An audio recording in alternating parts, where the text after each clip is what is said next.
You to watch our previous video when we talked about components, vector components, so that you will understand exactly how to solve when you have got diagonal vectors. So we have talked about the tail-to-head method, the parallelogram method, and many other methods of finding the resultant vector.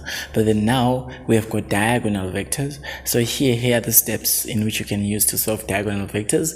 You have to determine the components of each vector. Remember that we talked about components being the y component and the x component. So you have to look at each and every vector and find their components. And then step number 2 is to find the resultant of the components. So it means you have to sum up all the components, the vertical and the horizontal ones. And then thirdly, you must find the resultant of all components, and then you determine the angle in terms of a bearing. So here are diagonal vectors which are given here. You have got 11 newtons. This blue vector is 11 newtons and it is at an angle of 70 degrees to the horizontal or to the x-axis.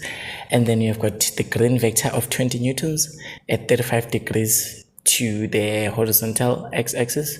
And then you have got the red vector which is 30 newtons at 40 degrees to the x-axis. So you have to solve their resultant. So let's follow the steps. The first step says that you should find the components of each vector. So let's look at the 11 newtons. So for the 11 newtons force, we have to find its components. Let's look at the x components or the horizontal component. So the horizontal component would be F cos theta, and then we substitute F for the magnitude of 11 newtons. Cos of the angle to the x-axis is 70 degrees. Therefore, you can be able to find that your horizontal component is 3,76 newtons. Okay, let's look at its direction. Okay, this arrow, if you can look at the arrowhead over there, it is more directed to the right. You can see that. So it means that the horizontal component will actually go to the right. So you say to the right. Remember that each vector must have magnitude and direction. So do not only mention the size, but then also mention the direction.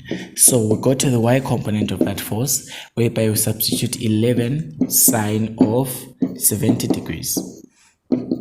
And then we find that it is 10,34 newtons. And then let's look at its direction. Where does it go? Okay, where is this arrow pointing? Is it pointing upwards or downwards? So that's what we talk about when we talk about the vertical component. So it is pointing upwards, as you can see. So we can say up. So these are the components for the 11 newtons force. Remember that you have to find components for each and every single force which we have over there. And then we go to another force of 30 newtons. Okay, the vector of 30 newtons is this one marked in red. Okay, let's look at its components. So to find the x component, we'll go for f of x is equals to f cos of theta again. And then whereby we substitute f for 30 cos, and then the angle, we find it back here at our vector diagram.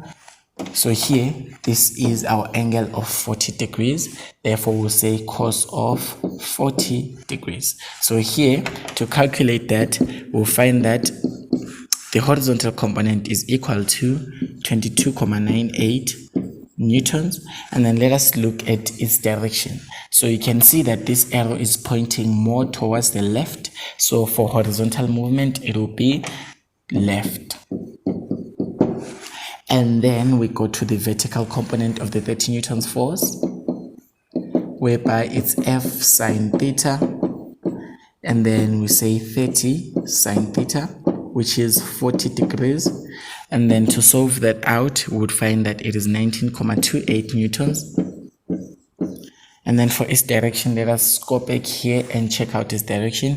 This arrow is actually pointing downwards, as you can see here. So it means that its component will go downwards. So it means that it will be down. So this is going left and down. And then now we go to the last force, which is the 20 newtons force. So for the 20 newtons one, we solve its components as well. So the horizontal component is F cos theta, and then we've got 20 because of the angle. Let us look at the 20 newtons force. It makes an angle of 35 degrees with the horizontal x-axis. So we'll say cos of 35 degrees. Therefore, your f of x over there will give you 16,38 newtons. Let us look at this direction. Where can it go? You can see that this arrow is pointing more to the right, so it means that it will go to the right. And then we go to the vertical component of this force. We are still solving the components for now. F sine theta, 20 sine 35, and then we find that our f of y is 11,47 newtons. Let's look at this direction. Is this arrow pointing downwards or not?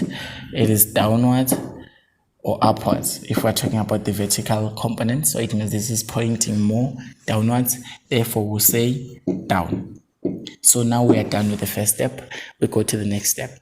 So now we have found out that we have got what? We have got the components. We have actually solved out the components separately of each force, because we do not have any other force except the following. So let us go to step number 2, that says that we must find the resultant of the forces. So it means we must combine all the forces. So if we say resultant, it means we are combining all forces. So we'll go for F net, but then we're not going to combine all of the forces, the vertical and the horizontal ones, but then we're going to combine the vertical separately to the horizontal ones. So let's start with the X ones. So let's look at the X components. First of all, we've got 3,76 newtons to the right. So the direction here is very important, because you have to choose which one has to go left, which one has to go right. So if I were to choose and say that a positive number is going to the left and then a negative number is going to the right, you can choose otherwise. It's the very same thing. Even if you choose left for positive or left for negative, it's whatever you want. So here you choose what you want. So here the basic idea is to find the F net of X, meaning that we are combining all the forces which are going horizontally. So it means that if we choose the forces going to the left to be positive numbered, therefore we have to just add them in that way. So let us look for our F of X here. First of all, we've got here for the 11 newtons force of 3,76 newtons to the right. So we say the right is our negative. So we're going to say negative 3,76 newtons. And then we have got here our next force here. This is another horizontal component going to the left. So it means it's going to be positive. So we'll say positive, and then let us look. It is 22,98 newtons. There's no need to actually put units there. And then we go to our last force, having the horizontal component here going to the right. So it means it is going in a negative direction. So it is going to be plus a minus 16,38. So it means that you choose exactly what you want.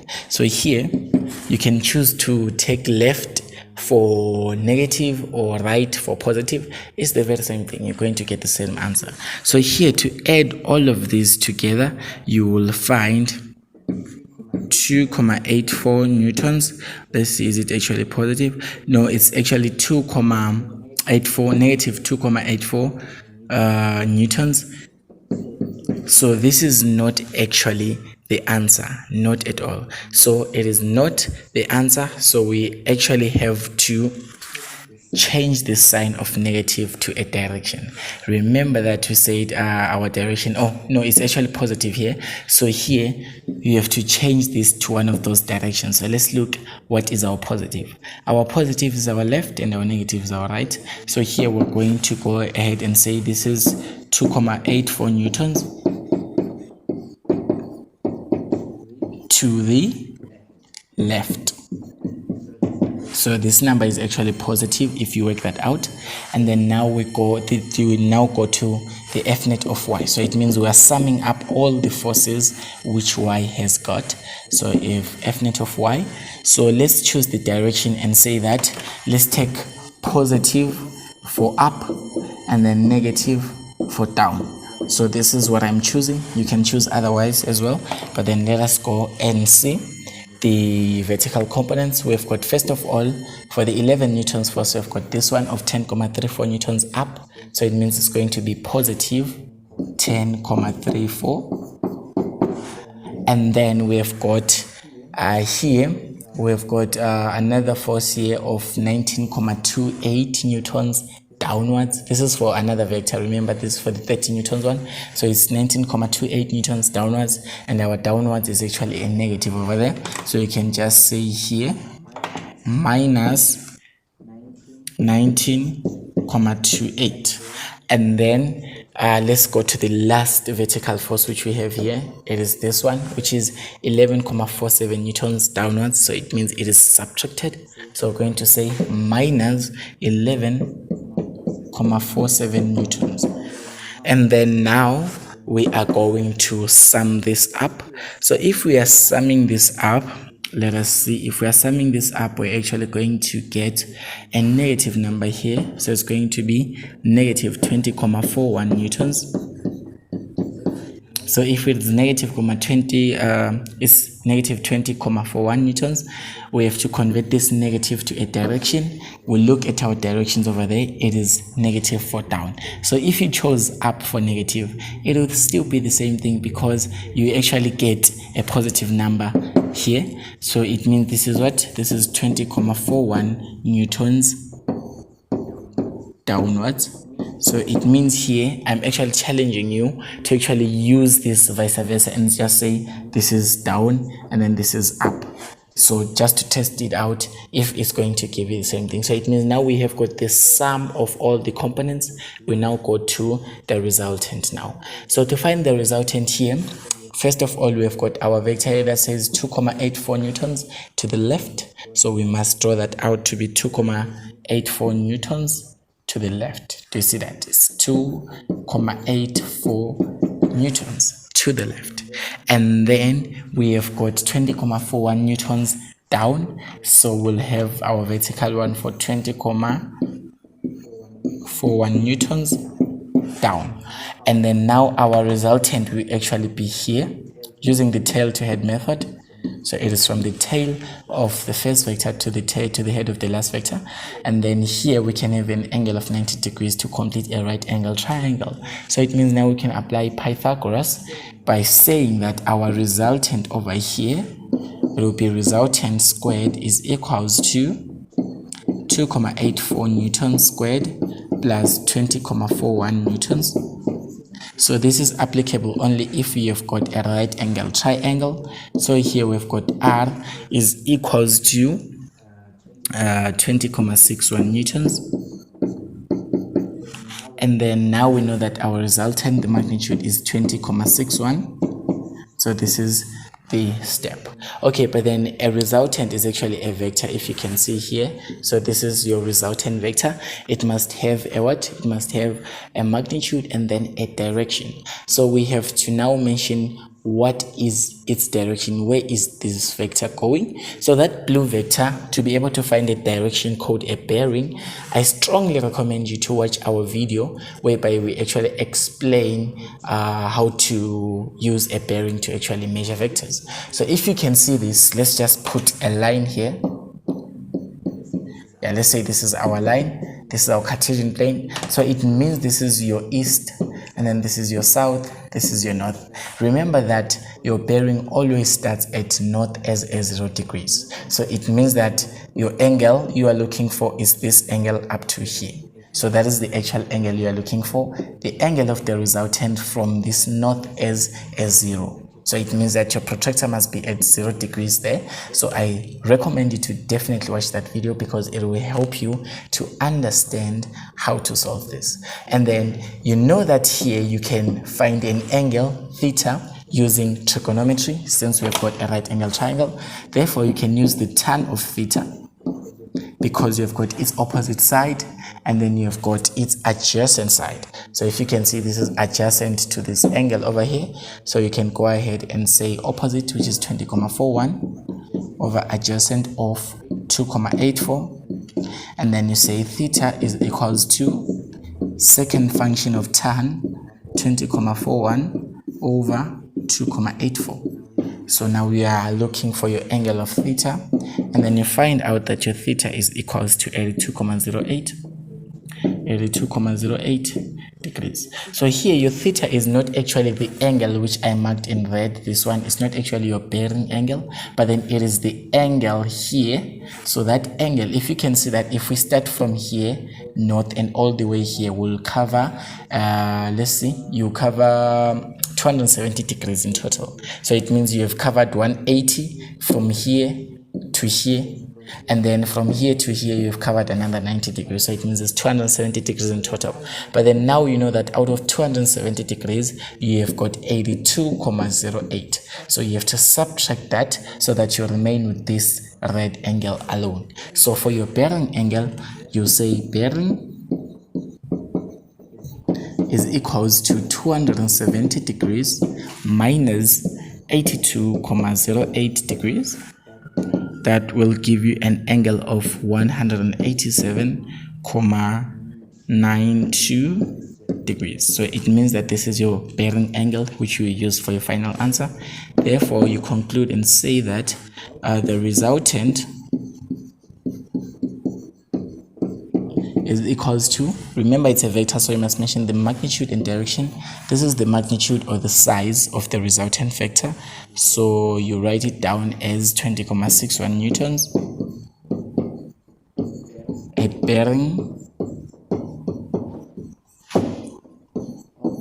of 187,92 degrees. So this is how you find the resultant vector. So it's actually a pretty long process, but then once you master these steps which I have just outlined here in the first segment, that says you have to determine the components, find the resultants, find the resultant of all the components, and then determine the angle in form of a bearing. So these are the 4 steps to actually be able to solve diagonal vector. Thank you for watching. Don't forget to subscribe, tell your friends to stay tuned.